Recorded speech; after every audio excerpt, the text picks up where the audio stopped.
What's going on, guys? So I got a little curious, and today I'm going to be installing a lift kit on my seat. So I bought this on eBay. It was like 38 bucks, I think, just under 38 bucks.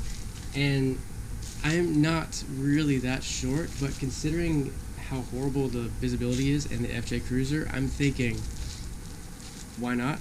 What I'm going to do, just to test the before and after, because I'm pretty sure it's going to be hard to tell just by the eye, I'm going to sit in my driver's seat as I normally do and put my phone camera on my head and record a little video clip before and then record a video clip after.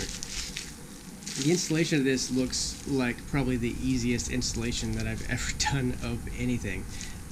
It's basically two spacers that sit only under the back side of the seat. I thought when I ordered it, I didn't look at the pictures very well, I thought it was spacers that would go under all four corners of the seat, but I guess it's not really needed because, I mean, your butt is under the back part of the seat, so it doesn't matter if it raises up your legs. So your legs should stay in the same position, it's just raising up the back. Yeah. But let's see, this looks ridiculously easy to install, so this should be a fast video. Okay, so opening this up, this actually looks horribly overpriced. I don't know how well you can see this, but basically this is 3D printed plastic that sits around a 1-inch high aluminum spacer. But let's see how easy it is to install this. Right, so trying to cater to people that haven't done this before. There's this little plastic cover that's on each side of the seat. There. And there. You can't get those up. You can stick a screwdriver underneath and pry up. I'll just do it gently. If they're not wanting to come up, then just pry up in different spots, but they should come up fairly easily. This is a 14mm. Those are already pretty loose. You know.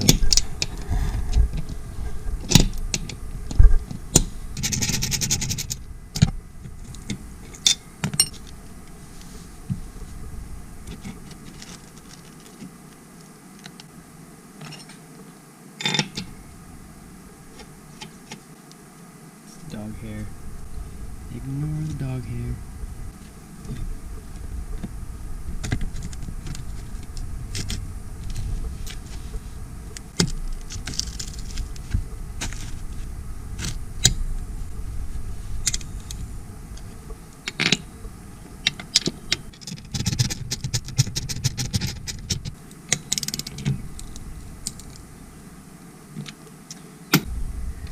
Pop these little covers back on. So it doesn't go straight on top, it actually slides underneath that rail, so you would slide it in this way, snap it back, and then snap it down. Now do the same thing over here. So just sliding this back, it's snapped in place, snapped again.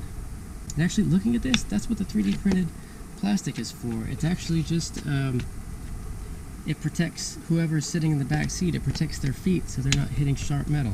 So that's actually a good idea. And that's probably the cheapest way that they could think to manufacture it. It's not load-bearing plastic. The seat is actually sitting on the aluminum spacer. And there's the finished product. You can see it's barely noticeable. You can hardly tell. And the front is still the same distance. I should have measured actually, but I could fit a little more under my seat now that I think about it.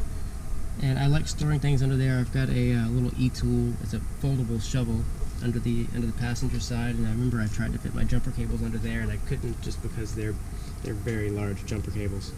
And let's test it out and see if there's any noticeable seat height change. There is a noticeable difference in height with sitting in the seat with the spacers on it. You can tell my toolboxes, you can see the drawers a little bit better, and then some of the stuff that's on my workbench, you can see that a little bit better than you could in the other video. Very, very straightforward install. It really, even with holding the camera and trying to put the camera in place and everything, it took me about 15 minutes to install. Is there a cheaper way to do it? Absolutely. In hindsight, I probably would have bought my own aluminum spacer instead of the one that they sent me with a 3D printed plastic, and cut up a block of wood, shaped up the edge, sanded it down, and then painted it and put that in, because that would be considerably cheaper than spending $40 for a kit that just lifts your seat up an inch. So that's all for today. I've finished installing the seat lift kit, which I still think it's kind of ridiculous, but I'm sure there are shorter people out there that want to get a vehicle like the Toyota FJ Cruiser that has such massive blind spots that I don't know how someone that's shorter than me could actually drive this. So maybe this has been that little straw that broke the camel's back, but not in the negative way, and has convinced you whether or not you want to buy an FJ Cruiser. If that's the case, then leave it down in the comments down below. Also, if you have a seat lift kit currently installed on your vehicle and you want to let me know what you think about it, positives or negatives, everything's welcome. Let me know. I'm on the fence about it. I really don't need it. I just installed it, and I'm going to see how it possibly benefits me driving this thing around. Maybe it helps out with my blind spots. Who knows? We'll see going forward. But yeah, that's it for this video. Thanks a lot for watching. Make sure you like, subscribe, comment, and God bless you guys.